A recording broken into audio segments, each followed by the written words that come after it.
En 2019, il y a 17 milliards de dollars qui ont été dépensés aux États-Unis pour les intelligences artificielles. Et chaque année, ça fait que de doubler.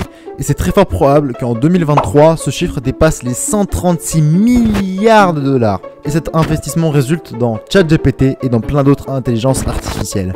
Mais malheureusement, ces dépenses font peur à beaucoup de gens. Et fort probablement, toi aussi. Alors dans cette vidéo, on verra en quoi les intelligences artificielles vont changer le monde actuel, que ce soit pour le bien ou pour le mal. Et à la fin de cette vidéo, tu ne verras plus jamais les intelligences artificielles comme auparavant.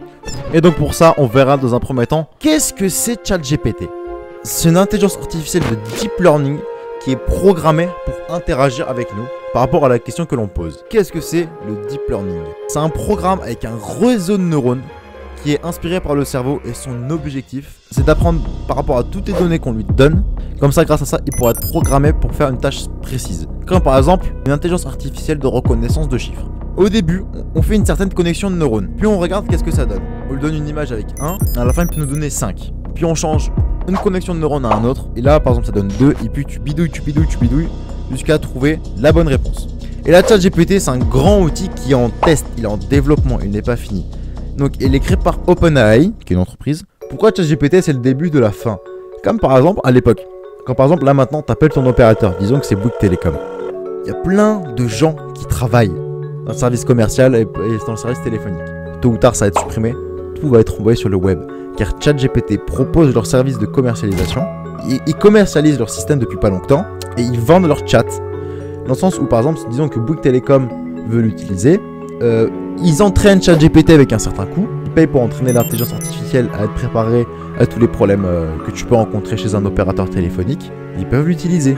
Donc, il y a plein de gens qui vont se faire supprimer leur taf. Donc, à ton avis, qui est actionnaire dans cette entreprise? Mark Zuckerberg, Elon Musk, Bezos ou Bill Gates? Il a un point de vue extrêmement précis sur l'intelligence artificielle, qu'on verra juste après. Donc bon, l'objectif de ChatGPT, c'est de développer une intelligence artificielle dans laquelle c'est super safe d'interagir avec. Il apprend des données par tout ce qu'on lui donne. On lui apprend des données par rapport à tout ce qu'on lui demande et toutes les personnes qui donnent des questions, ça entraîne l'IA à devenir plus puissante et à savoir plus de choses. Et si elle est bien configurée, elle peut traiter une grande quantité de données et elle peut réfléchir par elle-même et ça peut créer un grand problème. En quoi les IA peuvent être problématiques? Il y a deux points de vue principaux. Il y a un point de vue optimiste et un point de vue pessimiste. Le leader entre guillemets du point de vue optimiste, c'est Mark Zuckerberg. C'est Zuckerberg. Pour lui, son point de vue, c'est l'IA, elle est super cool. Ça permet une énorme avancée dans la technologie humaine, car par exemple dans la médecine, elle permet de découvrir les symptômes des maladies super tôt grâce à une base de données. Donc bon, une base de données, c'est une grande table avec énormément de données, comme par exemple tous les pré-symptômes de l'apparition du cancer du poumon. Et il est super optimiste au futur et qu'il n'y a pas besoin d'avoir peur. Après, il souligne qu'il faut faire assez attention sur comment que c'est construit. Il dit comme quoi l'IA elle peut être utilisée pour le bien ou pour le mal, mais que dans tous les cas, ça peut améliorer la vie des gens. Que ça va améliorer la vie des gens. Et il trouve que toutes les personnes qui tentent de ralentir le développement de l'intelligence artificielle sont irraisonnables et qu'il y a moyen de se poser des questions sur la légitimité de leurs propos. Mais c'est pas partagé par tout le monde. Il y a une grande partie de la population qui voit ça comme Elon Musk. Il est proactif sur la régularisation de l'intelligence artificielle car ça peut fortement dérégler et partir en cacahuète. Les problèmes qu'ils avancent, c'est que les machines font mieux le travail et plus rapidement que nous et que ça peut créer un grand chômage car tout le monde sera remplacé par des machines et que ça peut être un grand danger pour le futur. Donc ça, c'était les deux points de vue. Partie 3. Qu'est-ce qui est reproché à l'IA et qui fait peur sur le long terme? Donc dans une première partie, c'est de remplacer tous les humains dans énormément de domaines.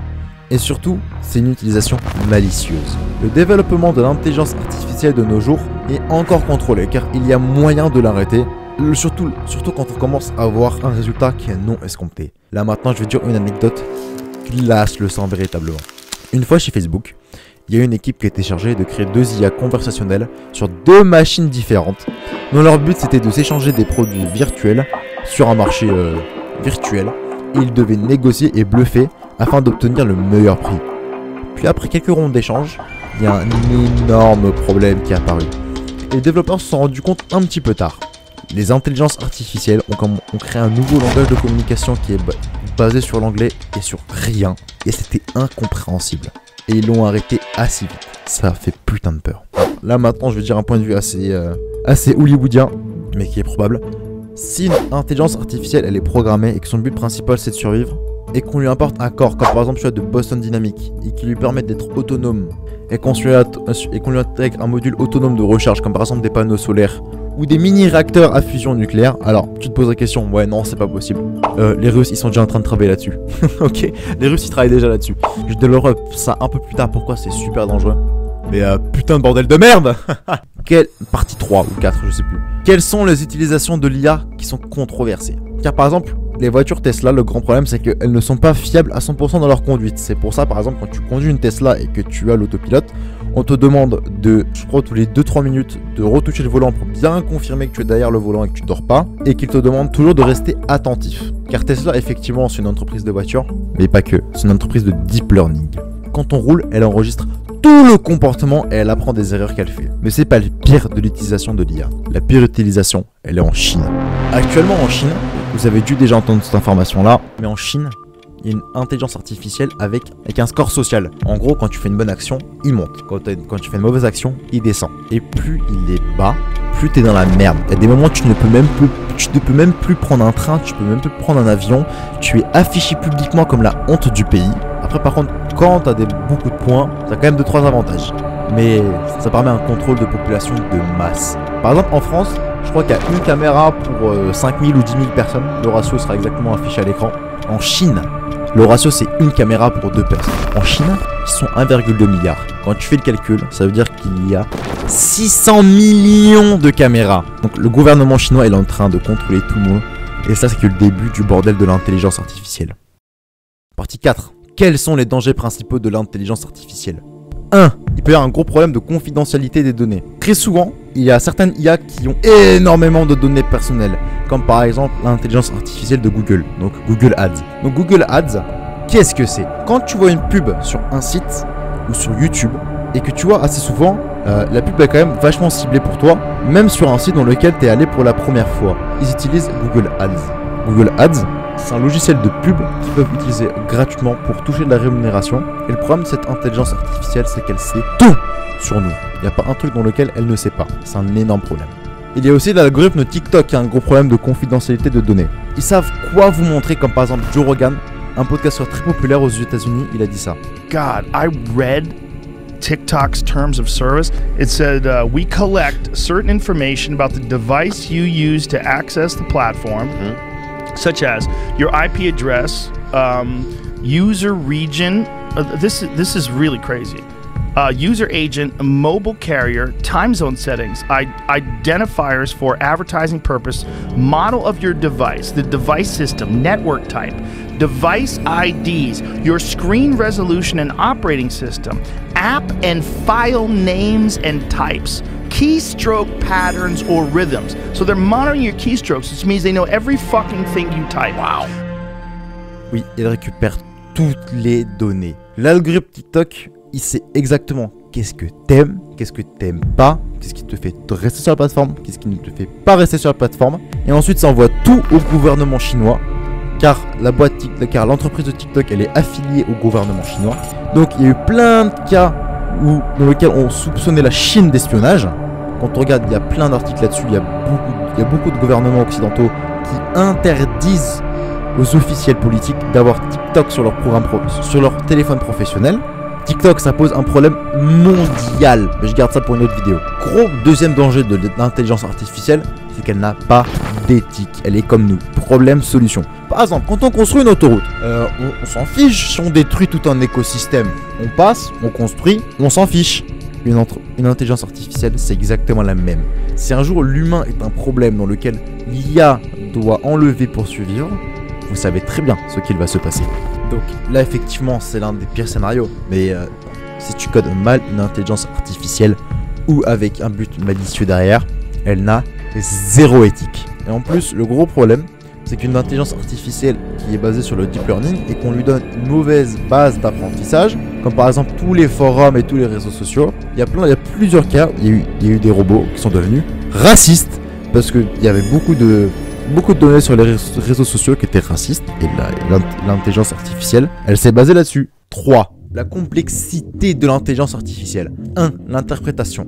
Tellement que c'est compliqué de construire une IA efficace, on fait des tests et des tests aléatoires jusqu'à ce que ça fonctionne. On sait pas trop comment que ça fonctionne, donc il y a une transparence très partielle là-dessus et ça fait très peur. Parce qu'on sait pas comment que réfléchit une intelligence artificielle. On sait la coder, on sait la faire fonctionner, mais on sait pas comment que le réseau de neurones y fonctionne. Comment que ça réfléchit, c'est très partiel. Un gros problème de ressources. Car pour faire tourner une intelligence artificielle, il faut énormément de ressources, que ce soit de données, soit d'électricité, puissance. 3. La sécurité.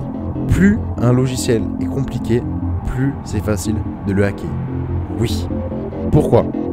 Par exemple, quand on regarde notre système d'exploitation comme Windows, il y a tout le temps des mises à jour dessus. À votre avis, pourquoi il y a tout le temps des mises à jour? Et justement, toutes les failles de sécurité qui sont découvertes, c'est de les combler. Parce que Windows, malgré que c'est développé par Microsoft et que ça coûte des milliards à faire développer, il y aura toujours des failles. C'est comme ça, il y en aura toujours. Parce que quand on regarde les anciens systèmes d'exploitation comme Windows 7 qui n'est plus mis à jour, il y a des failles de sécurité de partout qui sont découvertes. Et du coup, avoir Windows 7 de nos jours sur un ordinateur, c'est super dangereux. Donc comme ça, c'est super complexe. Et tôt ou tard, Google, avec leur intelligence artificielle Google Ads, un jour ils se feront hacker. On ne sait pas quand, on ne prévoit pas le futur. Mais Twitch, Amazon, ils se sont fait hacker. Parce que du coup, Twitch appartient à Amazon. Twitch, ils se sont fait hacker. Google, ils se feront hacker. On ne sait pas quand. Il se peut qu'elle soit quelque part en Russie. Il se peut que ça même déjà arrivé. Mais pour éviter de faire peur à tout le monde, ça n'a pas été médiatisé. Mais il se peut que ce soit déjà arrivé. Parce que du coup, Google, il s'est quitté de A à Z. Il s'est mieux quitté que ta propre femme ou ton propre mari. C'est horrible à quel point c'est dangereux. Donc imagine, il y a un pauvre russe qui sait il sait se quitter. J'ai même pas envie de savoir en quoi ça peut résulter. Puis le quatrième grand problème, c'est les utilisations à des fins scrupuleuses. Déjà, bon, j'ai expliqué comment que ça fonctionne en Chine, l'intelligence artificielle. Parce que les gens qui font ça, ils sont très intelligents, ils savent comment les mails fonctionnent de A à Z. Ils pourront nous contrôler de masse. Je sais que ça paraît extrêmement loin et que en Chine et tout, ça risque pas d'arriver en France. On ne sait pas comment que ça va se tourner. J'espère que non, hein. Profondément, j'espère que non. Mais on ne sait pas comment que ça va se passer. À tout moment en France, peut-être dans 30-40 ans, plein de caméras avec de l'intelligence artificielle pour justement éviter qu'on fasse le con. Et pour éviter qu'on fasse des bêtises. Parce que, par exemple, en Chine, eux, ils n'ont pas de liberté d'expression. Donc tu fais un truc de mal, tu dis un truc de mal, c'est repéré par l'intelligence artificielle et t'es fini. Pour conclure, il y a beaucoup de dangers qui sont liés à l'intelligence artificielle. Mais il y a une règle clé que je vais vous donner. Il ne faut pas se chier dessus. Il ne faut pas avoir peur à cause de l'intelligence artificielle. On peut toujours la défier. Il faut en être conscient des dangers qui sont liés. Mais il faut en voir en quoi ça peut résulter. Pourquoi ça peut être le début de la fin. Donc effectivement, ChatGPT c'est le début de la fin. Et ça c'est que le début de tous les problèmes liés par rapport à l'intelligence artificielle. D'ailleurs, tu pensais que c'était les seuls dangers qui étaient liés à Internet? Voici d'autres dangers sur le web.